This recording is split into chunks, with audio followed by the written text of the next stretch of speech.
All right, YouTube, Bowman here again after some hiatus.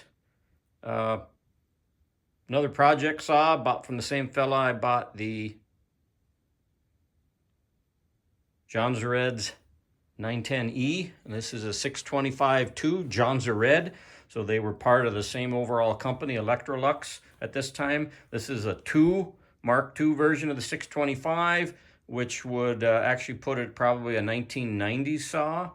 Most likely it's in actually really good shape. About the only real issue I found so far with it is that there's not an OEM oil cap. It was leaking, and you can see that it resulted in a lot of greasy, oily gunk in the saw. I've already cleaned it partially up. It was pretty bad, but otherwise it's in really good shape. This saw was basically equivalent to the Husqvarna 268.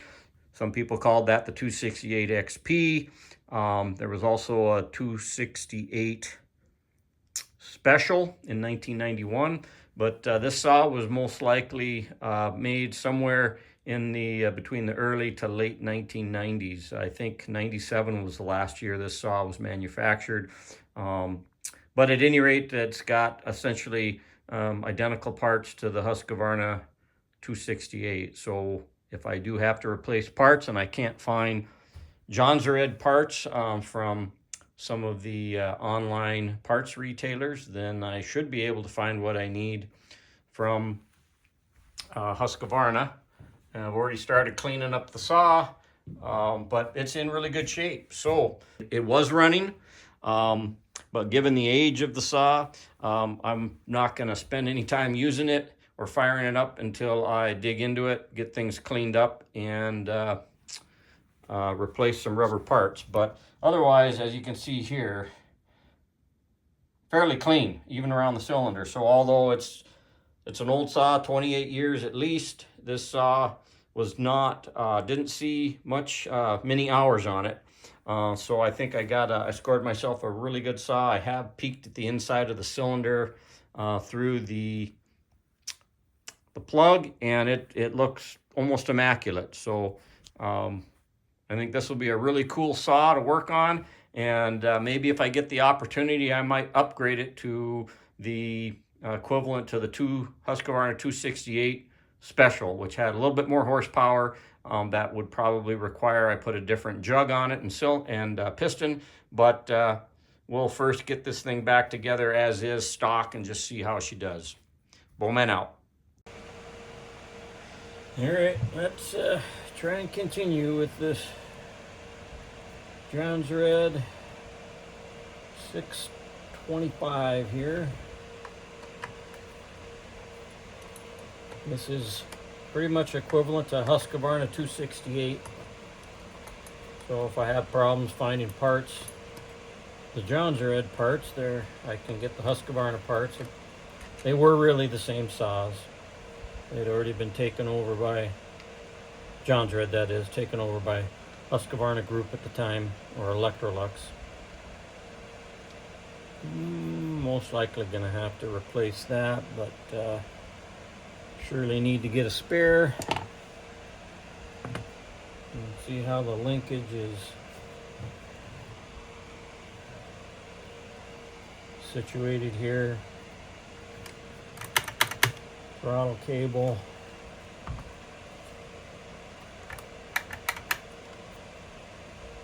Choke.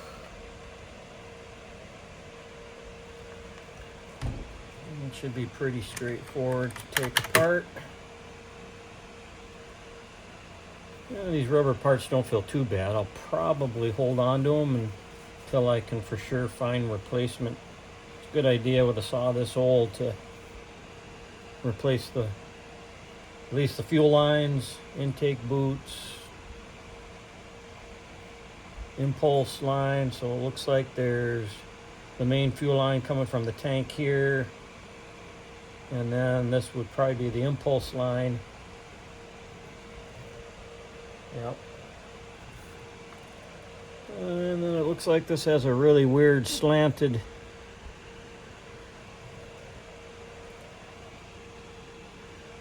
one, two, three ports in this grommet to get to the idler, high jet, and low jet adjustment screws.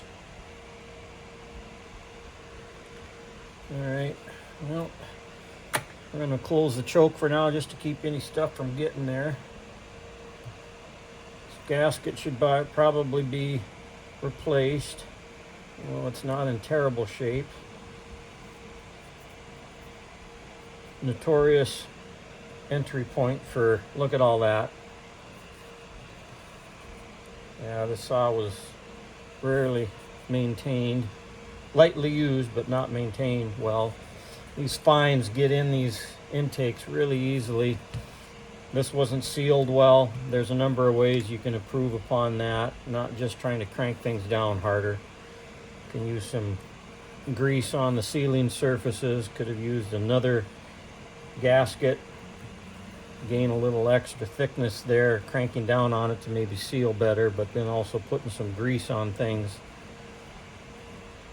to intercept any fines that come through. It's really important to keep those fines out over time. That'll cause problems with the piston cylinder, especially the crank seals.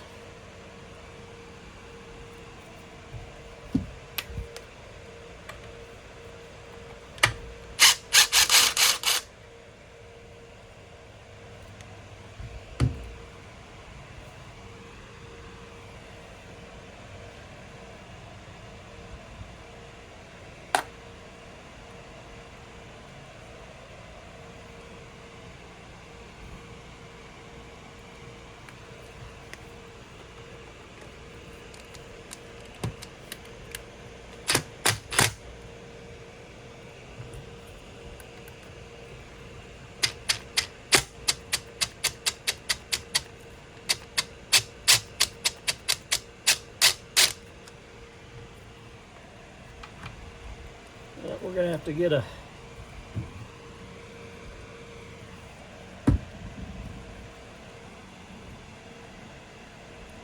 notice how this isn't directly accessible. The only way to efficiently get to that is either you take the whole piston cylinder assembly off, which I may end up doing, or if I can find a ball end Allen wrench, then I might be able to get that off easily without stripping anything. Should be a 4 mil.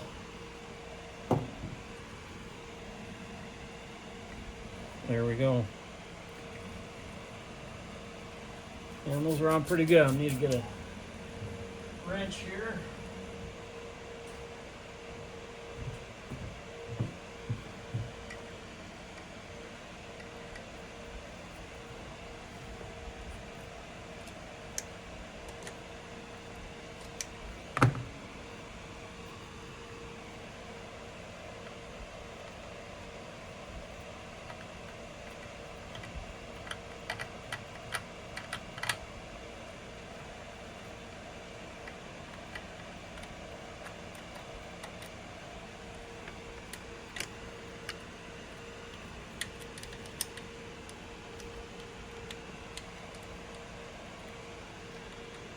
Probably better off to just have taken the whole piston and cylinder assembly off.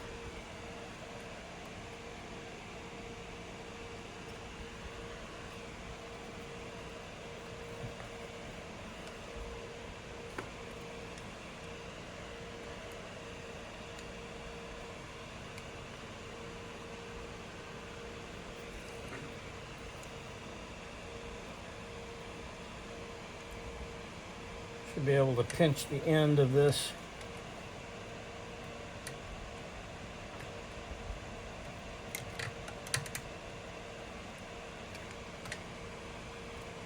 to squeeze it through that hole. I do want to be careful with this because I really don't want to have to replace the choke.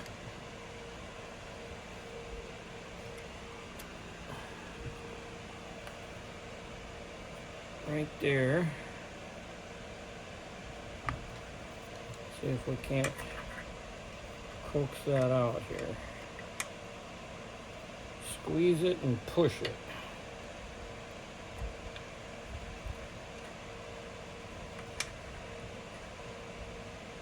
May have to just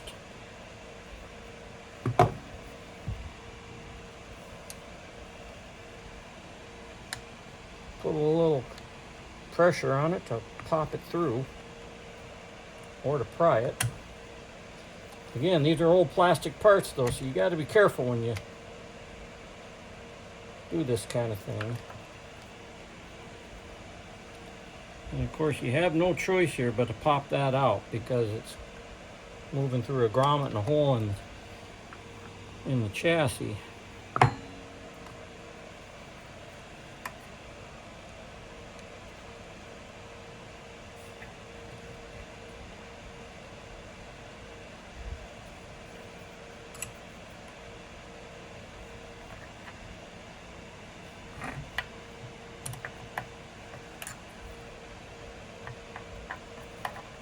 Does not want to come.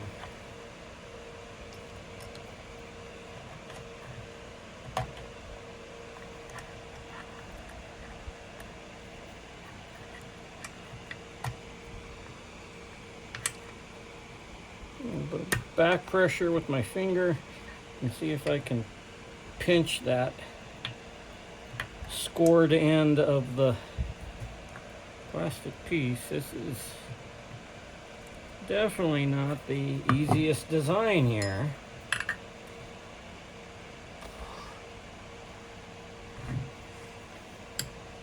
Let's see if I can coax it maybe.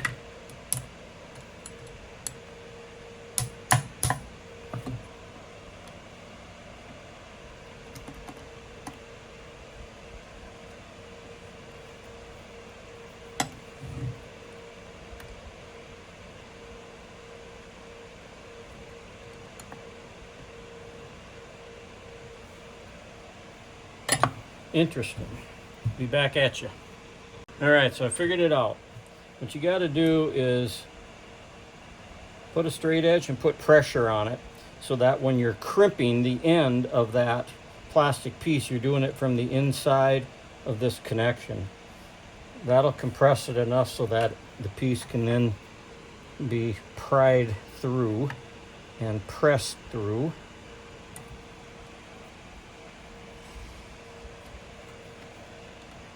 Still ain't the easiest. There we go. Finally got it. Let's hope that's still going to be a salvageable piece.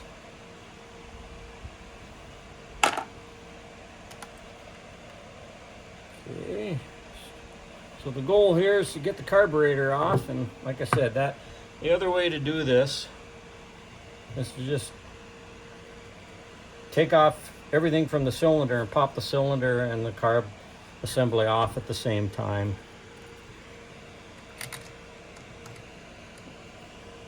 Because these bolts aren't the easiest to get out. You don't want to strip threads, and the other bolt is perhaps going to be the hardest one to get out, because you just don't have the angle to pop it through.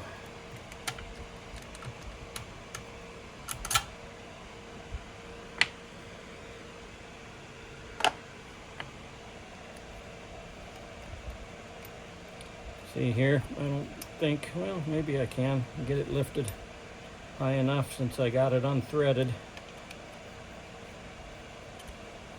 Now you can imagine how much more difficult this will be putting this assembly back together. So it's probably, we'll see what happens here if I take videos of it. Probably going to put this all on the cylinder first and then set it in place during reassembly. Alright, so at any rate, now you can see what we're up against. Looks like this is, as I suspected, it's a OEM carb Tillotson. This might even still be in good enough shape, but most likely I'll put a carb kit on it. I don't know if I will video that or not. Alright, we're back. So I did have it full of fuel. I forgot I did test start this earlier this summer.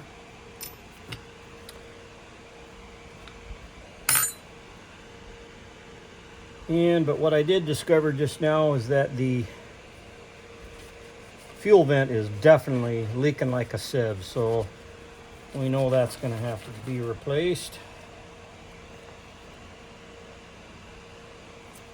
I'm going to grab this little handy still tool. There's a number of ways that you can do this, but these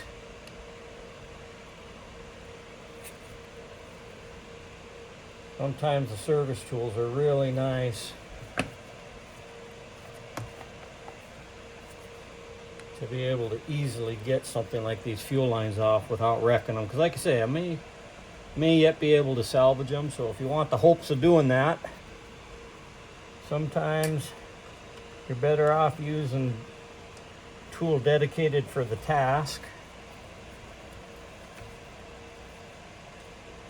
rather than applying some other jerry-rigged solution or brute force. But sometimes these old lines are really hard to get off.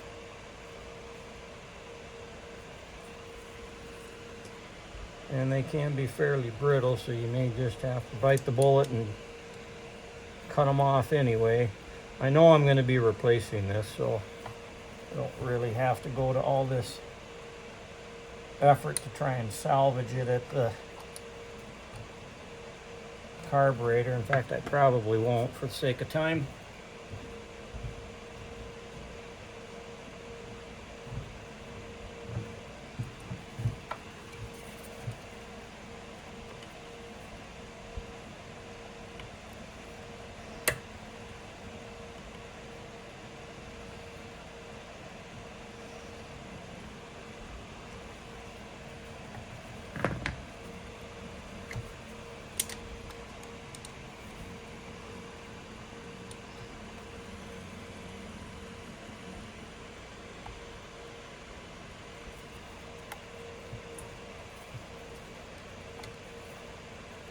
There we go.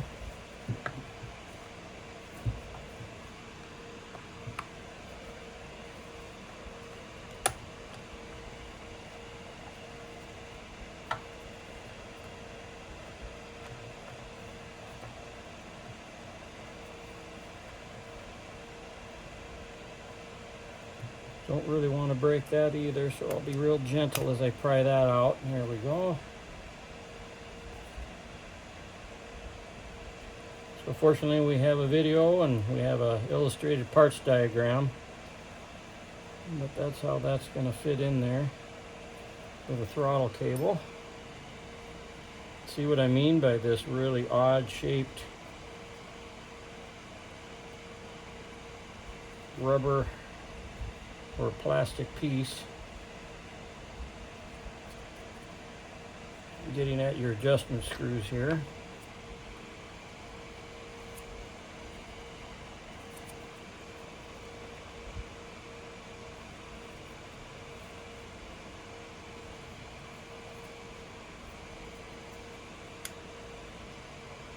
Again, we're going to try and keep that as closed as we can for right now until we get things cleaned up.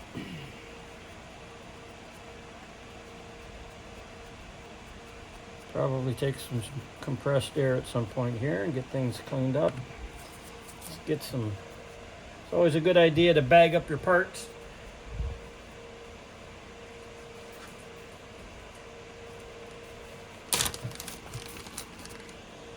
I usually like to keep the carburetor itself separate, and then all of the other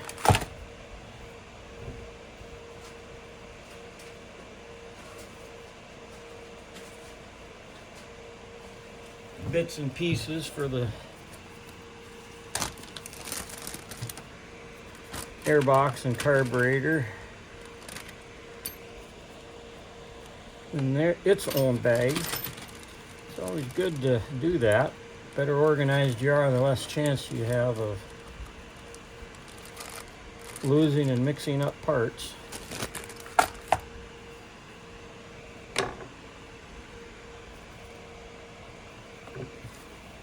I'm actually going to use this little still tool to also coax off my ignition kill switch wire.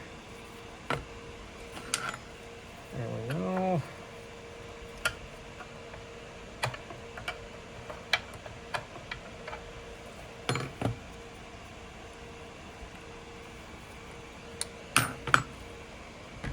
There.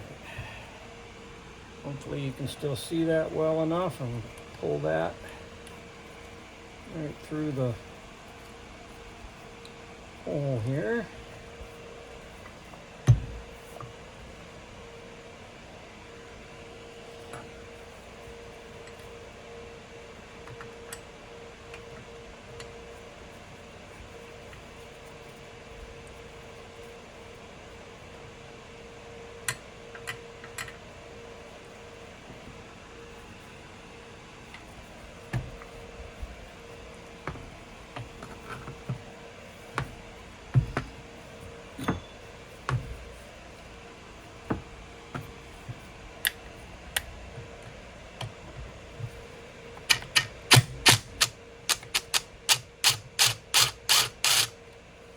Sometimes I don't like using too much force with those drills, just to make sure I'm not gonna break and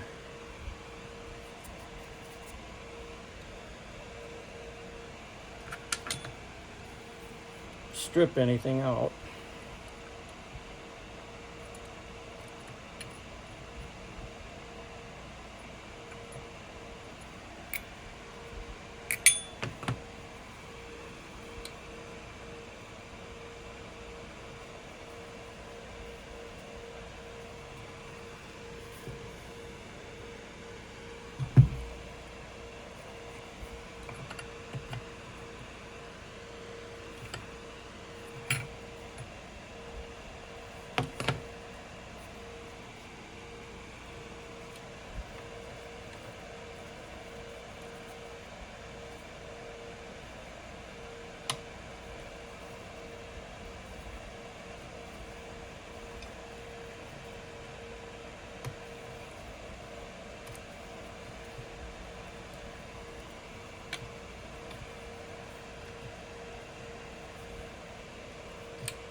Clean that off later.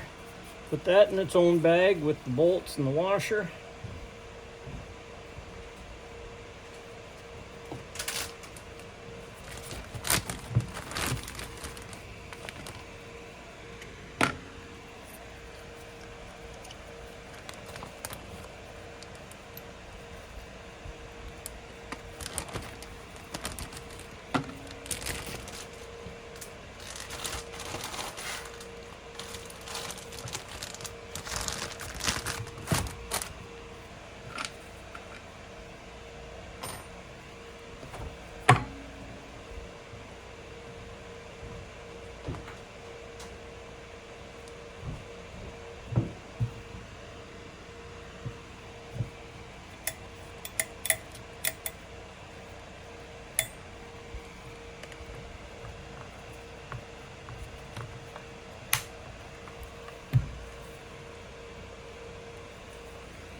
I already got the plug loosened.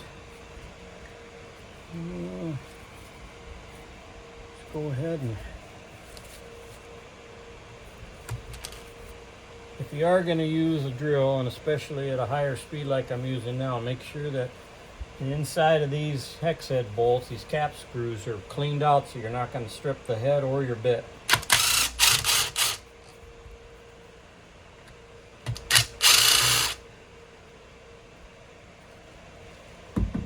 I'm really hoping that none of these parts, or as many of these parts as possible, can be salvaged, because they're pretty darn expensive to replace.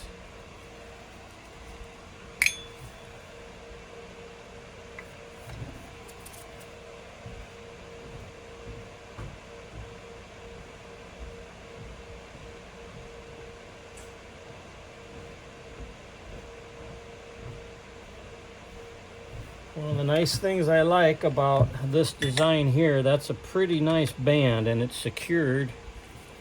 You need to move the flywheel here to gain clearance, but it's secured with a nut in here, and it looks like it's a fairly small Phillips.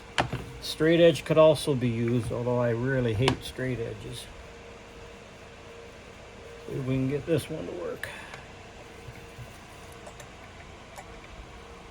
There we go.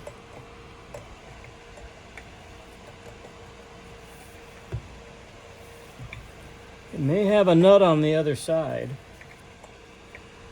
but unfortunately it's not a nut you can get to. There we go. I just felt it give. You're just trying to get that loose enough so that you can hopefully get that boot off without too much effort.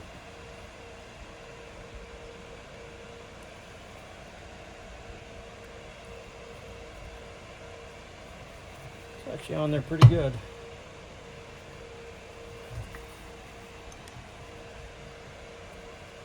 Like I said, you don't want to damage that intake if you can help it. So what I'm actually going to do to prevent that from happening is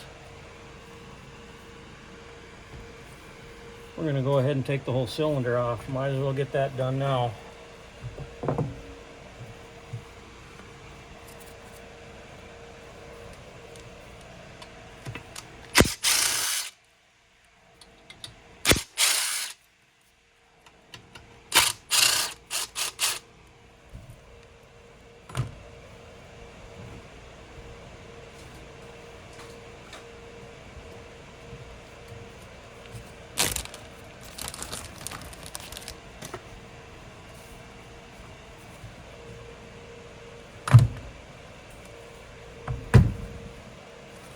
See what I mean right there? How those can get plugged?